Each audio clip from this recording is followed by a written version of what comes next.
You are now unmuted. Buenas noches, espero que me estén escuchando. Muchas gracias por participar, por estar acá. Esto pues es una iniciativa personal, he tenido eco en algunos especialistas, espero que se replique mucho y poder tener esta oportunidad de compartir con ustedes los conocimientos que uno ha adquirido con la experiencia y otros con la investigación para mejorar nuestro ejercicio, nuestra labor, lo que nos gusta. Hoy pues quiero hablarles de lo que es la tracción cervical, sus indicaciones, técnica y, y los cuidados que debe tener el paciente. ¿En qué consiste la tracción cervical? Pues es un procedimiento que realizamos para básicamente inmovilizar la columna cervical y lograr realineación. Lo utilizamos particularmente en las situaciones en las cuales, tanto por lesiones traumáticas como por patología degenerativa, o sea, múltiples circunstancias, puede generarse un desalineamiento de la columna cervical y en un momento dado generar pinzamientos o lesiones medulares, además de la deformidad, como el escenario hipotético que se muestra en la imagen, en la cual, pues, suponiendo que estos sean vértebras, este sería el canal raquídeo, estaríamos ante una situación en la cual la médula espinal se ve comprometida en varios puntos, probablemente generando una deficiencia neurológica. La atracción cervical en lo que consiste es en generar vectores que elonguen la columna cervical o la realineen, muy similar a como se logra cuando tenemos una cadena de eslabones que está en desorden y se alan los extremos y la cadena queda alineada. En ese sentido, pues se realiza el procedimiento buscando generar tracción vectorial en vectores opuestos, un vector hacia arriba, digámoslo, y un vector en sentido caudal del cuerpo, y paulatinamente como la columna se va realineando y con esto se logra una descompresión indirecta de la médula espinal. Eso desde el punto de vista teórico y por fortuna pues desde el punto de vista práctico se ve muy frecuentemente. Obviamente el escenario de la derecha es mucho más favorable para el paciente que el escenario de la izquierda, en la cual pues está en curso una afección a su médula espinal, está en curso una posible lesión que sea definitiva. Obviamente el escenario de la izquierda hace referencia o en caso hipotético a una patología degenerativa con una compresión medular progresiva y no súbita, pero que no por ello no quiere decir de que no sea merecedora a una tracción cervical y a un procedimiento de descompresión indirecta, que es como lo que se logra con la tracción. Sin embargo, esa no es la causa o la indicación más frecuente de hacer tracción cervical. La causa más frecuente son las luxaciones cervicales o las fracturas de columna cervical. Aquí vemos una imagen de radiografía en la cual, si ustedes ven, se ven los cuerpos vertebrales hasta C5 alineados y aquí se ve claramente un escalón generado porque estas estructuras que son las facetas articulares, en este punto está luxado el paciente. Esta vértebra se fue hacia adelante sobre esta otra y como vemos eso automáticamente genera un pinzamiento en el canal raquídeo con la consecuente compresión medular que en cuestión de horas puede llevar el paciente de ser un adulto sano, productivo, a estar cuadripléjico y muchas veces incluso a perder capacidad respiratoria, de toser y pues obviamente con la consecuencia devastadora para él, para su familia, para el sistema, para todo el mundo. Entonces en estos pacientes, como vamos a ver un poco más en detalle aquí haciendo un zoom, si ustedes ven en la imagen de radiografía, esto es la proyección de las articulaciones facetarias. Esta es una faceta, aquí está la de la vértebra superior, aquí está esta, pero debajo no hay nada. O sea, debajo está el cuerpo vertebral donde debiera estar esta articulación facetaria. Estas son las facetas en un esquema de una atlas de anatomía. Esta es la faceta articular que va hacia abajo, esta es la faceta articular que va hacia arriba. Si lo ponemos en términos de boceto, de modelo conceptual, esto es lo que sucede. La faceta se va hacia adelante después del accidente y desafortunadamente el mismo accidente óseo, el mismo borde de la faceta queda trancado contra el borde de la faceta inferior, de la vértebra inferior, y no permite que devuelva a su sitio. Como les mostraba antes, esto genera una compresión medular que en el caso de estos pacientes generalmente en cuestión de horas progresan de estar débiles a estar cuadriplégicos de manera irreversible. Entonces, en algunas circunstancias en las cuales el paciente llega oportunamente, si aplicamos la tracción cervical, probablemente podemos remediar la luxación y por lo menos descomprimir la médula espinal a la espera de un procedimiento quirúrgico definitivo que repare las rupturas ligamentarias y la inestabilidad que tiene el paciente en ese momento. Aquí la situación en el esquema y aquí cómo está su canal raquídeo. Entonces, aplicamos esos principios de alar la columna en sentidos opuestos para lograr una reducción progresiva, primero hacia arriba, y esto logra desimbricar, desbloquear el punto en el cual las facetas están trancadas una con la otra. Aquí una tomografía de una luxación facetaria y el control después de una reducción. Y cómo pues indudablemente el escenario de la compresión del canal raquídeo y la compresión medular pues indudablemente es menos deleterio en el lado derecho que en el lado izquierdo, o sea, después de la reducción. ¿Qué indicaciones tenemos para hacer tracción cervical? Pues luxaciones cervicales. También se puede hacer en pacientes que no estén luxados, pero que tengan compresión medular por elementos óseos que al momento de traccionar los ligamentos pueden llevarlos hacia adelante, reducirlos y en un momento dado aliviar la compresión medular y mejorarles el pronóstico funcional a largo plazo, es decir, mejorar la función de su médula espinal, evitando que se dañe por isquemia. Automáticamente este se considera el mejor método de inmovilización cervical de medios no quirúrgicos, es decir, sin abrir y exponer la columna. Es un método invasivo por cuanto implica violar la piel, pero no se manipula en forma directa la columna vertebral. El procedimiento, pues lo que vamos a hacer es esto, es trabajar generando vectores que traccionen la columna, es decir, vamos a alar la cabeza en un vector y en exactamente el vector opuesto el cuerpo. El procedimiento per se consiste en aplicar este dispositivo que tiene tornillos con una punta aguzada. Se hace unas 2 incisiones, una a cada lado de la cabeza, más o menos 2 centímetros por encima del pabellón auricular. Una incisión muy pequeña, por ahí de unos 5 milímetros, apenas que entre la punta del tractor cefálico, que en este caso se denomina tractor de Aristizábal, y bajo anestesia local, indudablemente. Se apretan un poco los tornillos hasta tener contacto con el hueso y se hace digamos, una tensión fuerte, porque la idea es que esto quede apoyado en el hueso y no en la piel, cosa que se pueda hacer una tracción esquelética similar a lo que se hace en ortopedia con el fémur, una tracción firme, fuerte, y no dependiendo solamente del anclaje en la herida quirúrgica. Este es un ejemplo, aquí pues no es durante el procedimiento, aquí está el tractor, este tornillo está apretado contra el hueso y generalmente se deja ahí algún apósito con algún agente tópico como yodo o algo para evitar de que esa herida se vaya a contaminar o a infectar efecto de la violación de su barrera de protección de la piel.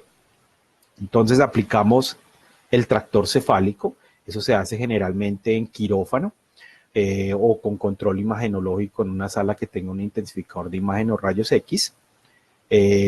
Debe contarse con un mecanismo en el cual exista una polea, o sea, crearse algún elemento o per se un artefacto específicamente diseñado para ello que genere el efecto de modificar la dirección de un vector, que será este vector. El tractor cefálico se ata a una cuerda que lleve a un peso, el peso va a estar actuando por gravedad en sentido vertical, pero el vector que ala la cabeza debe estar en sentido horizontal y por eso aquí se requiere de una polea que modifique la orientación de la cuerda y sea efectivo. Pero si dejamos el paciente en esta posición con el tiempo, la tracción que ejerce la cuerda sobre su cabeza lo va a traer, lo va a desplazar hasta la polea y ya va a dejar de actuar. Por tanto, el paciente debe mantenerse en una posición de declive para que la gravedad haga un efecto de contrafuerza y mantenga la tracción y el alineamiento sobre la columna cervical. ¿Cómo se hace? Pues se debe hacer como les decía, en una sala que tenga opción de control imagenológico. Es una tracción que debe ser progresiva. El peso que se emplea para la tracción va de 3 a 10 libras por nivel. ¿Qué quiere decir esto? Que si es, por ejemplo, entre una tracción entre C3 y C4, es decir, entre la tercera vértebra cervical y la cuarta, sería 3, tercer nivel, entonces sería, por ejemplo, 3 libras por 3, que es el tercer nivel, daría 9 libras. Podemos ir aumentando hasta llegar a un techo de unas 30 libras. Es decir, vamos colocando peso, progresivamente vamos aumentando y vamos viendo cada 5 minutos si logramos o no la reducción. Pero nunca pasar de 10 libras por nivel. Si fuera la quinta vértebra, la luxada, entonces estaríamos hablando de empezar con 15 libras y pudiendo llegar hasta 50 libras. Obviamente en forma progresiva, con monitoría neurológica y esperando un tiempo a ver si se logra la reducción con el peso, confirmándolo o no con rayos X. Este es un ejemplo. Ojalá aquí la imagen pues puedan verla claramente. Aquí es la radiografía de una luxación. Aquí se ve esta faceta que no tiene una contraparte por debajo, sino que está un poco por detrás. Vamos a hacer un poco de zoom. Y aquí se ven los bordes de las dos facetas, la faceta de la vértebra inferior que está casi por detrás y punta a punta con la faceta de la vértebra superior, está luxado. En ese momento el paciente pues con sintomatología neurológica se le coloca con anestesia del tractor. Esta imagen pues es de intensificador de imagen de quirófano y se le empieza a hacer la tracción progresiva. Aquí con ya una tracción en que vemos que aún no se logra, aquí están todavía luxadas. Y cuando se llega más o menos a 18, no recuerdo si era 18 o 20 libras, aquí ya vemos como la faceta está por encima de la faceta de la vértebra de abajo, o sea, logramos la reducción y pues por fortuna eso conlleva a un alivio de la función neurológica del paciente. ¿Qué cuidados se deben tener con estos pacientes? Es importante cambiar las gasas con yodo que están cubriendo los tornillos en las heridas de las regiones temporales donde está apoyado el tractor periódicamente. Lo ideal es que se cambien todos los días, sencillamente se impregnan de yodo y se dejan enrolladitas ahí apoyadas para efecto tópico. Se deben apretar los tornillos manualmente y esto debe hacerlo el especialista más o menos cada 48 horas porque con el tiempo el hueso se va erodando y el tractor se afloja. En unas situaciones puede ser riesgoso de que se suelte el hueso y los 18 libras jalan el tractor y desgarran la piel y generan heridas con profusos sangrados y volviéndose incluso una urgencia la atención de esa situación. Los cambios de posición van a depender de dos situaciones. Una, del tipo de lesión que tenga el paciente y dos, si se logró la reducción de la luxación o de la lesión que tenga en ese momento, pero no están contraindicados. El cuidado que hay que tener en ese momento es que al girar el cuerpo para hacer cambios de posición, como si no tuviera la tracción, se haga también giro de la cabeza sincrónicamente. Y el paciente puede estar de lado, obviamente el tractor va a estar, digámoslo así, enterrándose en su almohada, en su colchón, pero eso no implica nada. O sea, el paciente puede estar apoyado en decúbito lateral sobre el tornillo encima de su oreja y eso no pasa nada, eso a él no le duele porque está apoyado directamente al hueso. Entonces él sencillamente siente que tiene apoyada la cabeza y no pasa nada. Una cosa importante de recalcar es que en estos pacientes con tracción cervical no requieren collar, en ese momento tienen ya per se un sistema de inmovilización mucho más efectivo que un collar cervical, por tanto no se requiere que simultáneamente a la tracción se tenga una órtesis o un collar cervical. Quien coloca la tracción, el tratante del paciente debe especificar, bien sea verbal o por escrito en el plan de manejo que deje, primero con qué peso debe permanecer el paciente. O sea, si logró tracción, muchas veces después de lograr la tracción se puede descender un poco el peso de la tracción, cuando se hace la reducción cerrada pues, en forma progresiva, y se puede disminuir el peso, o si no se logra la tracción en las primeras horas del procedimiento, a veces pasa eso, que no se logra la tracción, se deja al paciente en un peso y pues esto progresivamente lo ala y se logra un tiempo después que reduzca o sencillamente se mantiene la inmovilización, es decir, la tracción lo mantiene inmóvil y con eso está relativamente protegido el paciente. También debe especificarse el mecanismo de la polea de la cuerda. Desafortunadamente en nuestro medio no tenemos a mano los dispositivos adecuados para esto y muchas veces nos toca improvisar de la manera que va a trabajar esta cuerda, a veces con una silla, a veces con una caneca, con algún elemento que mantenga ese cambio del vector, pero que trabaje eficientemente. También se debe dejar especificado qué cambios de posición puede tener el paciente, porque pues indudablemente dependerá, como les decía, si se logró o no reducción, pero en lo posible se debe hacer cambios de posición porque estos pacientes se descaran rápidamente, no solamente de su espalda, sino también de la región occipital. Y también debe dejarse especificado cuál va a ser el manejo definitivo, si va a ser una intervención quirúrgica bien para estabilizar por vía anterior, por el cuello, por detrás o ambos, y pues debe quedar especificado. O sea, la tracción cefálica no podemos partir de la base que pueda ser indefinidamente. Esto para lesiones de columna cervical. Hay otras situaciones en que se utiliza tracción cervical ya de manera crónica, incluso durante varias semanas en el caso de pacientes con escoliosis y que requieren un realineamiento que es muy demorado, muy largo, incluso a veces tienen hasta sillas con tracción, pero esto pues es otro escenario.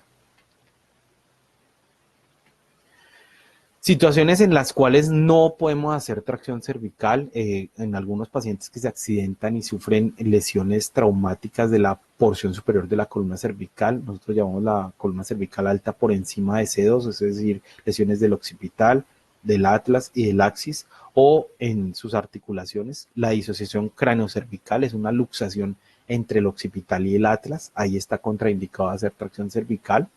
Las denominadas fracturas del ahorcado, que son rupturas de los pedículos de la segunda vértebra cervical, no se deben traccionar. Que el paciente coexista en su lesión con fracturas del cráneo en los puntos de apoyo, es decir, que tuviera una fractura o haya requerido una cirugía de las regiones temporales, una craneotomía, pues teóricamente sería una contraindicación, aunque ya hoy en día existen protocolos en que se puede hacer la tracción apoyando en hueso occipital o parietal y hacia los frontales, es decir, rotando el tractor casi que 90 grados, pero no es lo ideal. También se tiene algún cuidado en casos de pacientes ancianos por temas de osteoporosis o en niños muy pequeños que en situaciones en las que el hueso es muy blando, puede generar también temor a que se haga una perforación y el tractor al momento de estarlo apretando genera una laceración cerebral. Entonces, en estas situaciones se debe considerar contraindicado. Y finalmente también no realizarlo o no se recomienda en pacientes que tengan movimientos anormales, que pueda ser muy difícil que se mantenga la quietud para que el tractor genere un efecto benéfico, entonces se considera contraindicado.